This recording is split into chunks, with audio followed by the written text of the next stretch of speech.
నిన్నే ఇష్టపడ్డాను పార్ట్ 3. కిరణ్కు ఇంటి నుండి కాల్ వస్తుంది.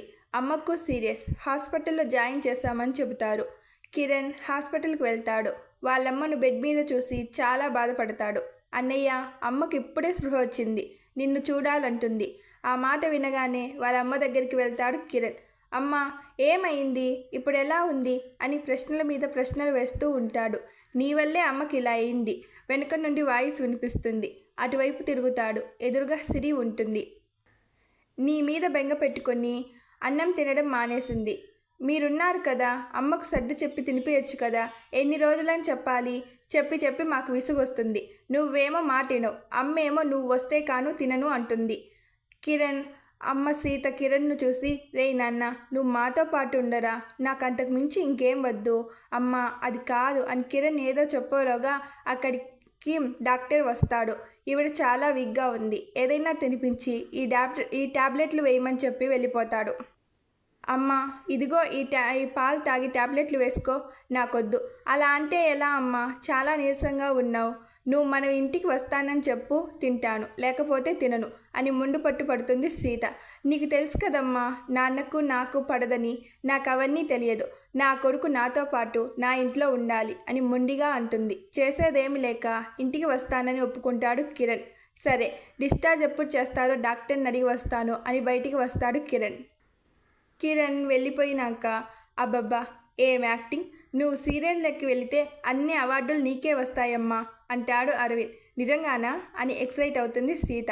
అవునమ్మా, ఎంతమంది ఇంటికి రమ్మని చెప్పినా రాను అన్నవాడు నీ ఒక్క అమ్మ సెంటిమెంట్ డ్రామాకు లొంగిపోయి ఒప్పుకున్నాడు అంటుంది సిరి. ఏం చేయను, కొడుకును ఇంటికి రప్పించుకోవడం కోసం ఈ డ్రామా ఆడాల్సి వచ్చింది. నా గతి ఏ తల్లికి రాకూడదు అంటుంది బాధగా సీత. వీళ్ళిలా మాటల్లో ఉండగా వస్తాడు కిరణ్.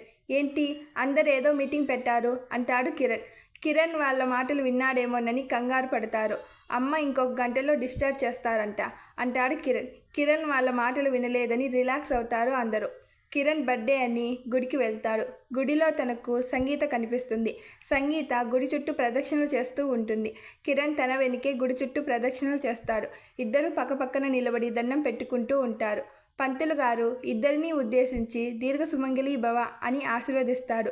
ఆయన మాట విని సంగీత కిరణ్ ఒకరినొకరు చూసుకుంటారు. సంగీత పంతులు గారిని, కిరణ్ను ఇద్దరినీ కోపంగా చూసి అక్కడి నుండి వస్తుంది. కిరణ్ సంగీత వెనుక తనను ఆపుతాడు. ఏంటండి అంత కోపంగా చూస్తున్నారు? నేనేమైనా పంతులు గారికి 2000 ఇచ్చి అలా చేయమని చెప్పానా? సంగీత కోపంగా చూస్తుంది. ఏంటి, చూపులతో కాల్చి చంపేసేలా చూస్తున్నావు? ప్లీజ్ అలా చూడకే, ఆ చూపుకి కాలిపోయేలా ఉన్నాను. అయినా నువ్వేంటి ఇక్కడ? ఏంటి, నిన్ను ఫాలో చేస్తున్నా అనుకుంటున్నావా? అంత లేదు, ఈరోజు నా బర్త్డే, అందుకే గుడికి వచ్చాను. నీకు దేవుడు అంటే నమ్మకం లేదు కదా? అది ఇంతకుముందు, ఇప్పుడు కాదు. సడన్గా ఈ చేంజ్ ఎందుకో? నేను ఇష్టపడిన వాళ్ళ కోసం. ఎవరు? సంగీత అలా అడగగానే తనకు గుర్తుకు వస్తుంది వాళ్ళ మాటలు ఎక్కడి నుండి ఎక్కడికి వెళ్తున్నాయని. మధ్యలో మాట మారుస్తూ, నువ్వు ఒకటి మర్చిపోయావు. ఏంటి? ఈరోజు నా బర్త్డే, విష్ అన్నా చేసావా? ఓ సారీ, హ్యాపీ బర్త్డే. థ్యాంక్స్. వస్తి విషేనా? నాకు గిఫ్ట్ లేదా? నాకు ముందు తెలియదు కదా నీ బర్త్డే అని. కావాలంటే ఏదైనా గిఫ్ట్ కొనివనా? గిఫ్ట్ అనేది ఎవరైనా ఇష్టపడిస్తే తీసుకోవాలి, కానీ అడుక్కోకూడదు అని మనసులో అనుకుంటుంది. ఏంటి, సిగ్గు లేకుండా గిఫ్ట్ కావాలంటున్నాడు అనుకుంటున్నావా? అయ్యో అదేం లేదు అని పైకన్నా, నేను మనసులో అనుకున్నది ఇతనికి ఎలా తెలిసింది అనుకుంటూ ఉంటుంది. మీరు మనసులో అనుకున్నది నాకెలా తెలిసింది అని ఆలోచిస్తున్నారా? కిరణ్ వైపు ఆశ్చర్యంగా చూస్తుంది సంగీత.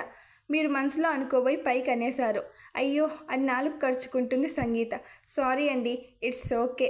ఈరోజు మా ఇంట్లో పార్టీ ఉంది, మీరు తప్పకుండా రావాలి. నేనా? అవును, మీరే తప్పకుండా రావాలి అని సంగీత చెప్పేది వినకుండా వెళ్ళిపోతాడు. నువ్వు తప్పకుండా రావాలి సంగీత, నీకు ఒక సర్ప్రైజ్ ఉంది అనుకుంటాడు కిరణ్. సాయంత్రం అవుతుంది. ఫంక్షన్ స్టార్ట్ అవుతుంది. సంగీత అలాగే వేరే వాళ్ళ కోసం ఎదురు చూస్తూ ఉంటాడు కిరణ్. కిరణ్ వాళ్ళ నాన్నగారి పేరు ప్రతాప్ వర్మ. అరవింద్, ఈరోజు కిరణ్కి ఎంగేజ్మెంట్ అట్ట. ఏంటి, అన్నయ్యకి ఎంగేజ్మెంటా? నాతో అసలు చెప్పలేదు. నీకేంటి, అసలు కిరణ్కే తెలీదు ఏంటి? అవునరా, ఇందాక అమ్మ నాన్న మాట్లాడుకుంటే విన్నాను. నాన్నగారు ఫ్రెండ్ కూతురట. ఈరోజు ఫంక్షన్లో అనౌన్స్ చేస్తారంట. కుదిరితే ఎంగేజ్మెంట్ కూడా ఇప్పుడే జరిపిస్తారట. కిరణ్కు ఒక మాట చెప్పకుండా అలా ఆయన ఇష్టం వచ్చిన డిసిషన్ తీసుకుంటే ఎలా? నాకు చాలా టెన్షన్గా ఉంది. కిరణ్కు తెలిస్తే వాడెలా రియాక్ట్ అవుతాడో తలుచుకుంటే నాకు భయం పుడుతుంది అంటూ అక్కడికి వస్తుంది సీత. వీళ్ళ మాటలు పిఏ శరత్ వింటాడు. కిరణ్ దగ్గరికి వెళ్ళి, ఏంటి సార్ ఈరోజు మీ ఫేస్ వెలిగిపోతుంది? అదేం లేదే, మామూలుగానే ఉన్నాను. పెళ్ళి అనగానే ఎవరి ఫేస్ అయినా ఇలాగే ఉంటుంది.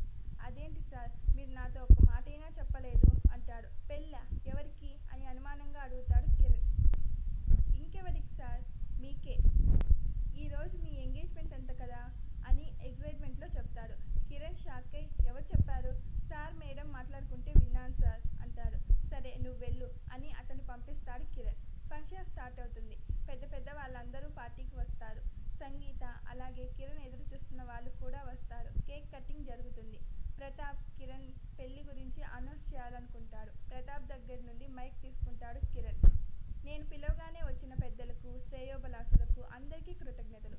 మీ అందరితో నేను ఒక విషయం చెప్పాలి అనుకుంటున్నాను. ఏంటి సార్, మీ పెళ్లి గురించా అంటారు అందరూ. అవును, నా పెళ్లి గురించి. మీ అందరూ అనుకున్నట్లు నేను బ్యాచులర్ని కాదు. నాకు పెళ్ళయింది. ఒక బాబు కూడా ఉన్నాడు అంటాడు.